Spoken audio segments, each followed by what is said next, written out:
ಆತ್ಮೀಯರೇ, S V maths ಕ್ಲಾಸ್ಗೆ ಸ್ವಾಗತ. ಈ ಒಂದು ವಿಡಿಯೋದಲ್ಲಿ ಸಮಾಂತರ ಶ್ರೇಣಿಗಳಿಗೆ ಸಂಬಂಧಪಟ್ಟಂಥ 5.3 ಅಭ್ಯಾಸದಲ್ಲಿರ್ತಕ್ಕಂಥ ಪ್ರಶ್ನೆಗಳನ್ನು ನೋಡೋಣ. 5.3 ಅಭ್ಯಾಸದಲ್ಲಿರ್ತಕ್ಕಂಥ ಕ್ವಶನ್ ನಂಬರ್ 2 ನೋಡೋಣ. ಈಗ ಒಂದನೇ ಕ್ವಶನನ್ನು ಆಲ್ರೆಡಿ ನಾವು ಬಿಡಿಸಿದ್ದೀವಿ. ಎರಡನೇ ಕ್ವಶನ್ ಏನಿದೆ, ಇವುಗಳ ಮೊತ್ತ ಕಂಡುಹಿಡಿಯಿರಿ. ಹೌದಾ, ಇಲ್ಲಿ ಸಮಾಂತರ ಶ್ರೇಣಿಯನ್ನು ಕೊಟ್ಟಿದ್ದಾರೆ. 34, 32, 30 ಮತ್ತು ಕೊನೆಯ ಪದ 10. ಸಮಾಂತರ ಶ್ರೇಣಿಯ ಮೊತ್ತವನ್ನು ಕಂಡುಹಿಡಿಯಿರಿ ಅಂತ ಅಂದಿದ್ದಾರೆ. ಇಲ್ಲಿ ಏನೇನು ಕೊಟ್ಟಿದ್ದಾರೆ? ಎಯನ್ನು ಕೊಟ್ಟಿದ್ದಾರೆ. ಎ ಈಕ್ವಲ್ ಟು ಎಷ್ಟು? 34 ಮೊದಲ ಪದ. ಹೌದಾ, ನೆಕ್ಸ್ಟು ಮತ್ತೇನು ಕೊಟ್ಟಿದ್ದಾರೆ? ಇಲ್ಲಿ ಡಿಯನ್ನು ಕೊಟ್ಟಿದ್ದಾರೆ. ಹೌದಾ, difference A2 minus A1. A2 ಅಂದರೆ ಎಷ್ಟು? 32, 34 equal to -2. D equal to -2. ಹೌದಾ, ನೆಕ್ಸ್ಟ್ ಮತ್ತೇನು ಕೊಟ್ಟಿದ್ದಾರೆ? ಎಲ್ ಕೊಟ್ಟಿದ್ದಾರೆ 10. ಎಲ್ ಅಂದರೂ ಒಂದೇ, ಎನ್ ಅಂದರೂ ಒಂದೇ. ಹೌದಾ, ಎಲ್ ಅಥವಾ ಎನ್. ಈಗ ನಮ್ಮ ಮೊತ್ತವನ್ನು ಕಂಡುಹಿಡಿತಕ್ಕಂಥ ಸೂತ್ರ ಯಾವುದಿದೆ? ಫಸ್ಟ್ ನಾನು ಏನು ಬರ್ಕೋತೀನಿ? A N equal to A plus N minus 1 D. ಹೌದಾ, ಎನ್ ಅಂದರೆ ಎಷ್ಟು? 10 ಕೊಟ್ಟಿದ್ದಾರೆ. ಇಲ್ಲಿ ನಮಗೆ ಏನು ಗೊತ್ತಿಲ್ಲ, ಎಷ್ಟು ಸಂಖ್ಯೆಗಳು ಅದಾವ ಅನ್ನೋದು ಗೊತ್ತಿಲ್ಲ. ಹೌದಾ, ಈ ಸಮಾಂತರ ಶ್ರೇಣಿಗಳಲ್ಲಿ ಸಂಖ್ಯೆಗಳ ಸಂಖ್ಯೆ ನಮಗೆ ಗೊತ್ತಿಲ್ಲ. ಈ ಸಮಾಂತರ ಶ್ರೇಣಿಯಲ್ಲಿ ಎಷ್ಟು ಸಂಖ್ಯೆಗಳಿದ್ದಾವೆ ಅನ್ನೋದನ್ನು ಕಂಡುಹಿಡಿಯೋಣ ಈ ಸೂತ್ರದಿಂದ. ಎ ಎನ್ 10, ಎ ಎಷ್ಟು? 34. ಎ ಗೊತ್ತಿದೆ, ಎನ್ ನಾವು ಕಂಡುಹಿಡಿಬೇಕಾಗಿದೆ. ಎನ್ ನಮಗೆ ಗೊತ್ತಿಲ್ಲ. ಡಿಫ್ರೆನ್ಸ್ ಗೊತ್ತು, ಎಷ್ಟು? -2. 10 ಇಲ್ಲಿ ಪ್ಲಸ್. ಹೌದಾ, 34 2n. ಯಾವೆನ್ನು? Plus into minus -2n. Next minus into minus equal to +2.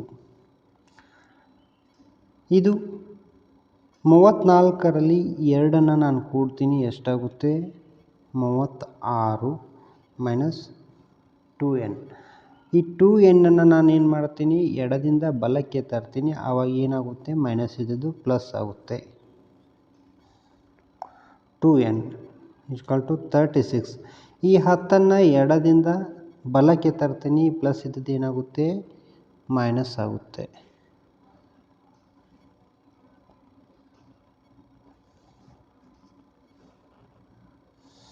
ಈಗೇನಾಯಿತು? 2n 36ರಲ್ಲಿ 10ಅನ್ನು ಕಳೆದ್ರೆ ಎಷ್ಟು ಉಳಿಯುತ್ತೆ? 26. ಹೌದಾ, ಇಲ್ಲಿ 2 ಏನಿದೆ? ಎನ್ನಕ್ಕೆ ಗುಣಾಕಾರ ಇದೆ. ಈಗ ನನ್ನ ಎಡದಿಂದ ಬಲಕ್ಕೆ ತರ್ತೀನಿ. ಇಲ್ಲಿ ಗುಣಾಕಾರ ಇರೋದರಿಂದ ಈ ಕಡೆ ಬಂದಾಗ ಏನಾಗುತ್ತೆ? ಅದು ಭಾಗಾಕಾರ ಆಗುತ್ತೆ. Divided by 2.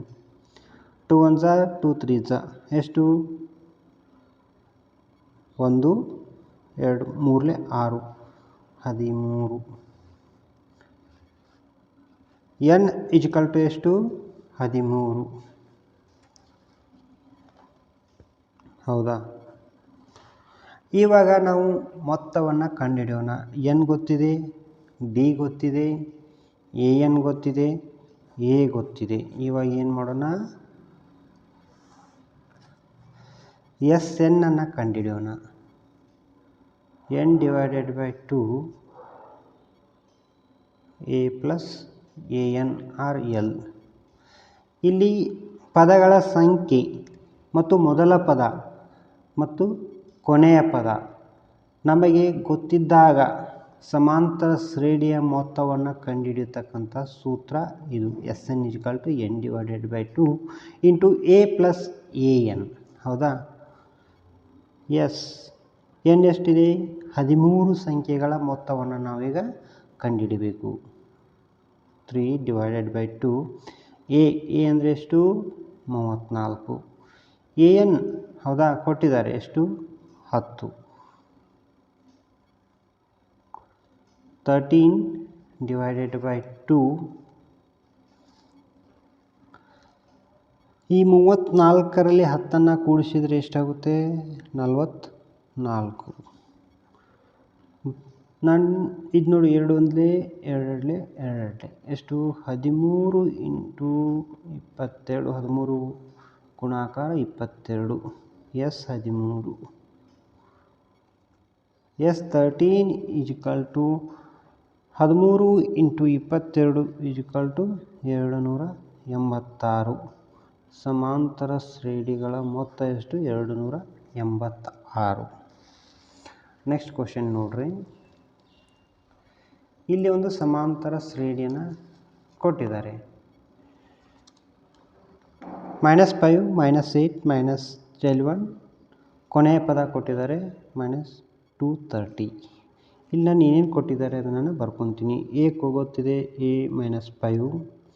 ಡಿಫ್ರೆನ್ಸ್ ಗೊತ್ತು, -8 -5 ಎಷ್ಟಾಗುತ್ತೆ? -3.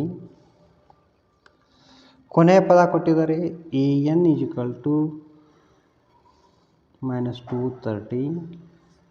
ಪದಗಳ ಸಂಖ್ಯೆ ಗೊತ್ತಿಲ್ಲ ನಮಗೆ, ಪದಗಳ ಸಂಖ್ಯೆ ಆದ ಕಾರಣ ನಾನೇನು ಮಾಡಿದ್ದೀನಿ? ಕ್ವಶನ್ ಮಾರ್ಕನ್ನು ಹಾಕ್ಕೊಂಡಿದ್ದೀನಿ.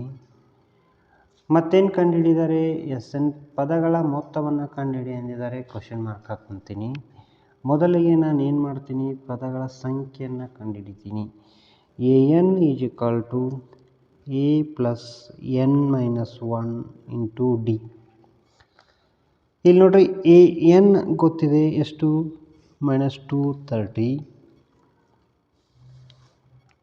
ಈಜಿಕಲ್ ಟು a ಗೊತ್ತಿದೆ ಎಷ್ಟು? -5 ಪ್ಲಸ್ n ಅನ್ನು ಕಂಡುಹಿಡಬೇಕಾಗಿದೆ.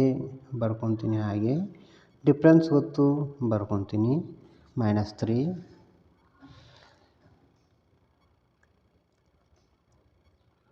-230 equal to -5 plus into minus equal to -3n ಗುಣಾಕಾರ ಮಾಡ್ತೀನಿ. Minus into minus equal to plus 1 into 3 equal to 3. ಇಲ್ಲಿ ನೋಡ್ರಿ, ಇಲ್ಲಿ -5 ಇದೆ, +3 ಇದೆ. -230 ಎಷ್ಟಾಗುತ್ತೆ? -2 ಆಗುತ್ತೆ. -5 + 3 ಈಜಿಕಲ್ ಟು -2 -3n. 3n ಅನ್ನು ಎಡಗಡೆ ಇದ್ದದ್ದನ್ನು ಬಲಗಡೆ ಒಯ್ತೀನಿ. 230 ಎಡಗಡೆ ಇದ್ದದ್ದನ್ನು ಬಲಗಡೆ ಒಯ್ತೀನಿ. ಆವಾಗ ಇದು ಏನಾಗುತ್ತೆ? 3n ಅನ್ನು ಎಡಗಡೆಯಿಂದ ಈ ಕಡೆ ತೊಗೊಂಬಂದಾಗ ಪ್ಲಸ್ ಆಗುತ್ತೆ. ಇದು ಎಡಗಡೆಯಿಂದ ಬಲಗಡೆಗೆ ತಗೊಂಡು ಹೋದಾಗ ಏನಾಗುತ್ತೆ? ಪ್ಲಸ್ ಆಗುತ್ತೆ. 230 -2 ಅನ್ನು ಹಂಗೆ ಬರ್ಕೊತೀನಿ. 3n ಈಜಿಕಲ್ ಟು ಎಷ್ಟಾಗುತ್ತೆ? 228. n ಈಜಿಕಲ್ ಟು ಇದು ಗುಣಾಕಾರ ಇದೆ, ಎಡದಿಂದ ಬಲಕ್ಕೆ ಬಂದರೆ ಏನಾಗುತ್ತೆ? ಭಾಗಾಕಾರ ಆಗುತ್ತೆ. ಹೌದಾ? 3 n ಈಜಿಕಲ್ ಟು ಭಾಗಾಕಾರ ಮಾಡಿದಾಗ ಎಷ್ಟಾಗುತ್ತೆ? ಇದು 76. n ಈಜಿಕಲ್ to 76. 3 ಒಂದಲೇ 3 ಒಳ್ಳೆ 21, 3 6 18. ಇವಾಗ n ಗೊತ್ತಾಯಿತು. ಏನು ಮಾಡಬೇಕು? SN ಅನ್ನು ಕಂಡುಹಿಡಿಬೇಕು. n divided by 2 a plus an. n ಅಂದರೆ ಪದಗಳ ಸಂಖ್ಯೆ ಮತ್ತು ಮೊದಲ ಪದ ಮತ್ತು ಕೊನೆಯ ಪದ ಗೊತ್ತಿದ್ದಾಗ ನಾವು ಪದಗಳ ಮೊತ್ತವನ್ನು ಕಂಡುಹಿಡಿತಕ್ಕಂಥ ಸೂತ್ರ SN equal to n divided by 2 into a plus an. ಇವಾಗ n ಗೊತ್ತು ಎಷ್ಟು? 76 ಬರ್ಕೊತೀನಿ. Divided by 2. a ಗೊತ್ತು -5, an ಗೊತ್ತು -230. 76 divided by 2 plus into minus equal to -230. 76 divided by 2 minus 235 ಹೌದಾ -5 minus 230 equal to minus 235.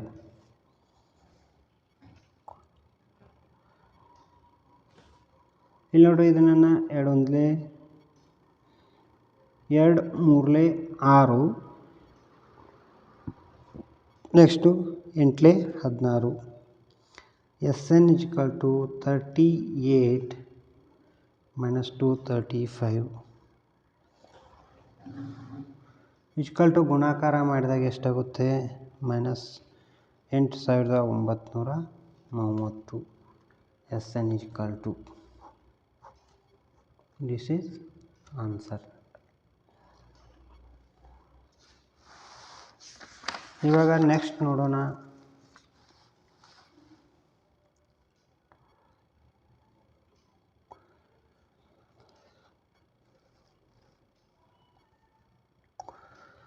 ಮೂರನೇ ಪ್ರಶ್ನೆ, ಸಮಾಂತರ ಶ್ರೇಣಿಯಲ್ಲಿ ಸಬ್ ಕ್ವಶನ್ 1 2 3 10 ಕ್ವಶನ್ಸ್ ಇದ್ದಾವೆ ಇಲ್ಲಿ. A is equal to 5, D is equal to 3, AN is equal to 50 ಆದರೆ N ಮತ್ತು SN ಅನ್ನು ಕಂಡುಹಿಡಿಯಿರಿ ಅಂತ ಕೊಟ್ಟಿದ್ದಾರೆ. ಇವು ಸಮಾಂತರ ಶ್ರೇಣಿಯಲ್ಲಿ A ಕೊಟ್ಟಿದ್ದಾರೆ, D ಕೊಟ್ಟಿದ್ದಾರೆ, AN ಅನ್ನು ಕೊಟ್ಟಿದ್ದಾರೆ, N ಮತ್ತು SN ಅನ್ನು ಕಂಡುಹಿಡಿಬೇಕು. ಪದಗಳ ಸಂಖ್ಯೆ ಮತ್ತು ಪದಗಳ ಮೊತ್ತವನ್ನು ನಾವು ಕಂಡುಹಿಡಿಬೇಕು. ಇಲ್ಲಿ ಬರ್ಕೊತೀನಿ ನೋಡ್ರಿ, formula AN is equal to A plus N minus 1 D.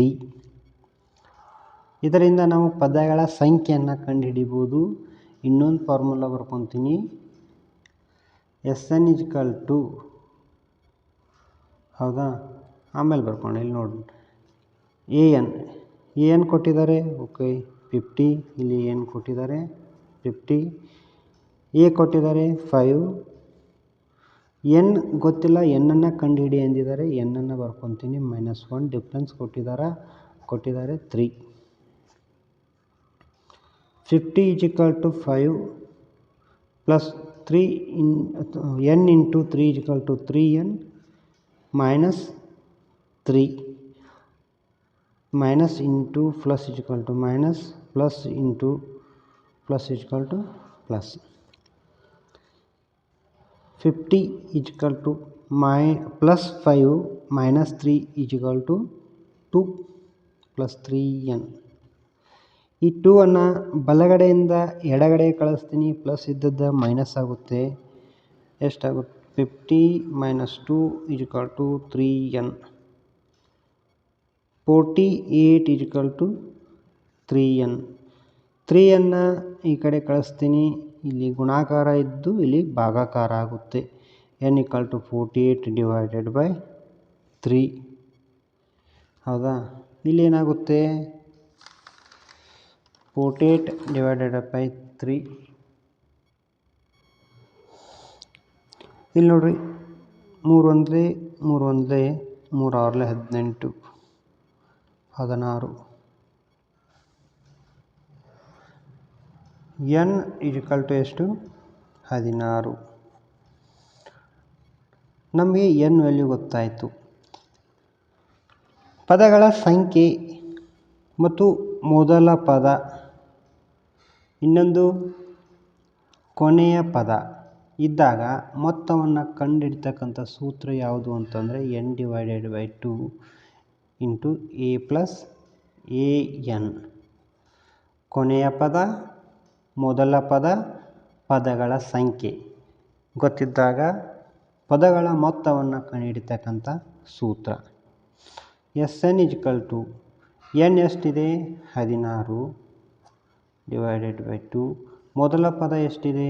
5 plus AN is equal to 50. 6 1 6 8 5 plus 50 is equal to 55. 55 into 8 is equal to 440. This is answer.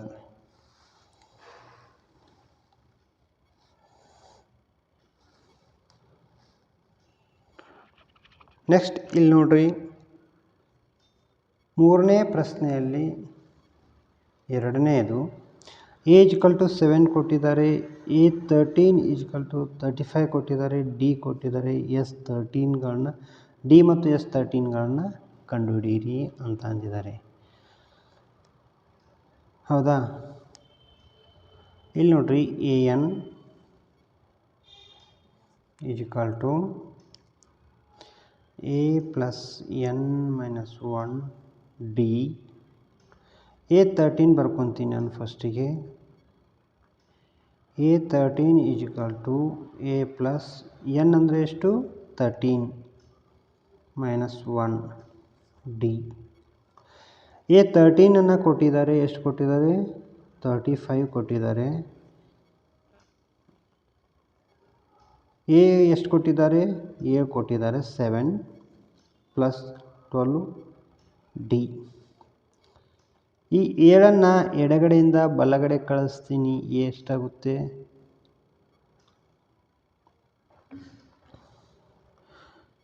35. ಇದು ಎಡಗಡೆಯಿಂದ ಬಲಗಡೆ ಬಂದರೆ ಪ್ಲಸ್ ಇದ್ದದ್ದು ಮೈನಸ್ ಆಗುತ್ತೆ. ಇಲ್ಲಿ 12 D. 35 7 ಮೈನಸ್ ಮಾಡಿದರೆ ಎಷ್ಟಾಗುತ್ತೆ? 28 ಆಗುತ್ತೆ. = 12 D. ಈ 12ನ್ನು ಬಲಗಡೆಯಿಂದ ಎಡಗಡೆ ಕಳಿಸ್ತೀನಿ. ಏನಾಗುತ್ತೆ? ಇಲ್ಲಿ ಗುಣಾಕಾರ ಇದೆ, ಇಲ್ಲಿ ಭಾಗಾಕಾರ ಆಗುತ್ತೆ. D = 28 / 12. ಹೌದಾ, ಭಾಗಾಕಾರ ಮಾಡಿದರೆ ಎಷ್ಟಾಗುತ್ತೆ? D = 2.33. D = 2.33. ನೆಕ್ಸ್ಟ್ ಇನ್ನೊಂದು ಏನು ಕಂಡುಹಿಡಿ ಎಂದಿದ್ದಾರೆ? S13 ಕಂಡುಹಿಡಿ ಎಂದಿದ್ದಾರೆ. Sn = n/2 A + AN. S13 = n ಅಂದರೆ ಎಷ್ಟು? 13 ಅಂತ ಕೊಟ್ಟಿದ್ದಾರೆ ಅವರು. 13 ಬರ್ಕೊತೀನಿ /2. A ಕೊಟ್ಟಿದ್ದಾರೆ ಎಷ್ಟು? 7 + AN ಗೊತ್ತು ಎಷ್ಟು? 35.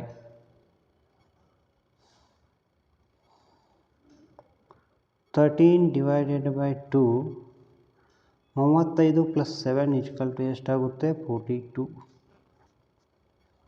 2 1s 2 2s 2 1s ಎಷ್ಟು? 13 × 21. 13 ಗುಣಾಕಾರ 21 = 273. S13 ಎಷ್ಟು?